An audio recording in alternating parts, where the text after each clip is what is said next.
28ला आता वेळेवर तर नागपूर होऊ शकतं, नाहीतर मग नांदेड पण होऊ शकते किंवा मुंबई. ते अजून काही अधोरेखित झालेलं नाही आहे, परंतु 28 तारखेला आंदोलन होईल आणि ते बेमुदत आंदोलन राहील. आता isakal.com आहे देशातील नंबर 1 ची मराठी न्यूज वेबसाईट. प्रत्येक अपडेटसाठी isakal.com ला नक्की भेट द्या. जोपर्यंत शेतकऱ्याची लूट थांबवणार नाही आणि लुटीतून आम्हाला कर्जमाफी मुक्ती देणार नाही, तोपर्यंत हे आंदोलन चालू राहील. एकतर महाराष्ट्रात ओला दुष्काळ जाहीर केला पाहिजे आणि तातडीनं कर्जमुक्तीचा आदेश केले पाहिजे. कुठली वसुली थांबवली पाहिजे. दुष्काळाचे सगळे निकष पाळले पाहिजे आणि ते जर पाळल्या जात नसेल, आज 3400 रुपये सोयाबीन आहे. कापसाचे आयात शुल्क 11% कमी झाल्यामुळं आज 8110 रुपये कापसाचा जो हमीभाव केंद्र सरकारनं जाहीर केला तोही भेटणं कठीण आहे.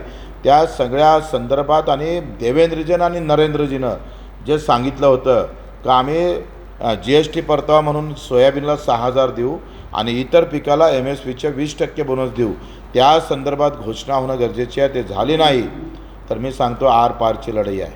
आम्ही सांगितलं लोक आले तर गांधीगिरीच्या मार्गानं, शेतकरी आले तर, ते नाही आले तर बच्चू कडू भगतसिंगच्या मार्गानं हे आंदोलन टोकाचं लढल्याशिवाय राहणार नाही. आता isakal.com आहे देशातील नंबर 1 ची मराठी न्यूज वेबसाईट. प्रत्येक अपडेटसाठी isakal.com ला नक्की भेट द्या.